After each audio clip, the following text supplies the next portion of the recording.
Hello Leo, Sun, Moon Rising, and Venus Signs. Kamusta kayo? Sana po ay nasa mabuti kayong kalagayan. Welcome back po sa ating channel. At kung bago kayo rito, welcome din kayo. Thank you sa inyong support. I truly appreciate it po. God bless you. We have assert yourself. Go for what you want. The time is ripe for soulmate connections and birth of a child is also likely. So, maaaring ang iba sa inyo rito manganganak na or baka kung hindi man kayo yon baka yung person ninyo or someone that is close to your heart, no? Baka merong mag-welcome dito ng bagong baby. For others of you naman, maaaring merong makikilala kayo ditong tao ngayon, bagong tao, na maaaring sila yung soulmate mo, no? Or sila yung soulmate ninyo.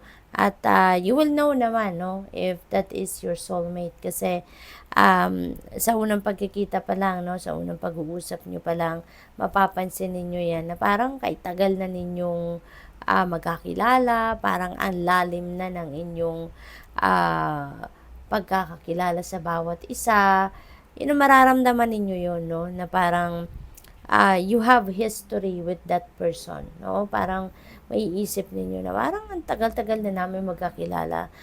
To the point na siguro magtatanong ka, magkakilala na ba tayo? Or nagkakilala na ba tayo? Yung ganun.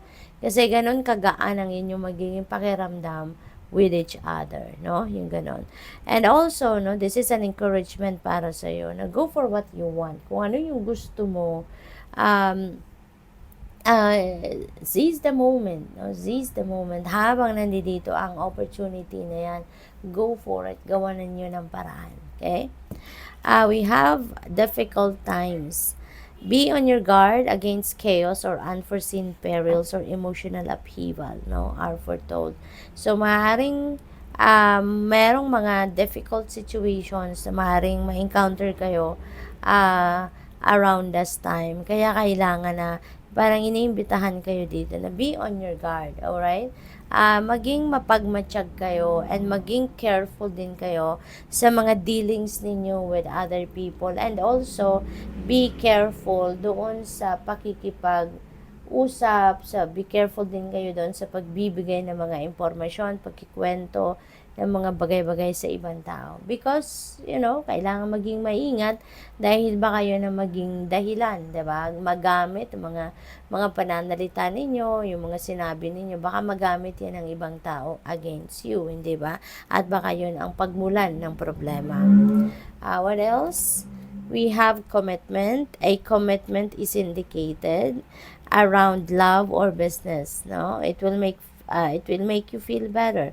So, maaaring meron ditong love connection na mabubuo between you and another person, or baka business partnership ito. What else? We have declutter. Ayan, declutter your life. Yung kailangan ng maglinis, no? Ng buhay ninyo. Let go of correspondence, objects, and people you no longer want. So, kung ano man ito na hindi ninyo kailangan sa buhay ninyo, tanggalin na yan, no? Someone will hurt your feelings and reveal a new side of themselves that you may wish to avoid. Ayan, so baka yung taong ito that will hurt you, your feelings, no? Ito din yung isa pa sa kailangan ninyo tanggalin na din sa buhay ninyo. 'Di ba? Kasi you don't deserve it. You don't deserve that person na maaaring mahalaga din ito sa buhay ninyo. Baka meron din kayo ritong emotional investment sa taong ito, pero nagawa pa rin itong saktan kayo. 'Di ba? Kaya this person doesn't deserve a room, no, sa buhay ninyo. Kaya isa din ito sa kailangan na ninyong tanggalin, no? So, good luck sa iyo dyan. So, what else?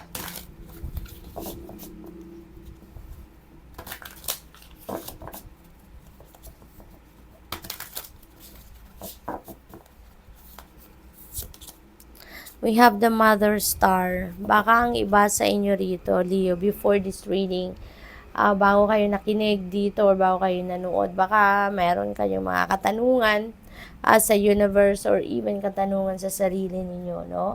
And maybe this is the answer, 'di ba? Na binibigay sa inyo. This is a yes, this is a go signal, this is confirmation na ano man, depende sa inyong itinatanong, no? This could be a confirmation na tama, no? It is a go for you na, no? What else? We have Ace of Wands. This is a new beginning energy. Maaaring merong opportunity dito para sa inyo, para sa isang bagong karera. Maybe you're going to start a new career path. You're going to embark on a travel sa ngayon. So, maaaring may ganong sitwasyon kayo at this time. Kaya napaka ganda nito. This is also could be related dito, no, sa go for what you want, kasi maaring yung opportunity na to is something that you really want, diba? Maaring ito yung minamanifest ninyo na oportunidad. We have 9 of Wands. Ayan. So, you may need your inner strength, ano? Or, probably, pati din yung physically strength ninyo in order for you to move forward or to continue on sa kung ano man ang inyong pinagkakabalahan or sa kung ano man ang inyong ginagawa, 'di ba? Kasi meron kayo ditong pinagsisikapan, pinagtatrabahuan, something like that.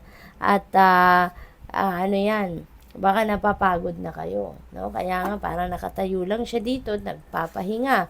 Kasi maybe she's thinking, pagod na ako, should I continue on or should I stop na? Diba? Susuko na ba ako? Yung ganon. Kaya, this is an invitation for you, no? Na, sige, kung pagod ka na, physically, then magpahinga ka. Okay?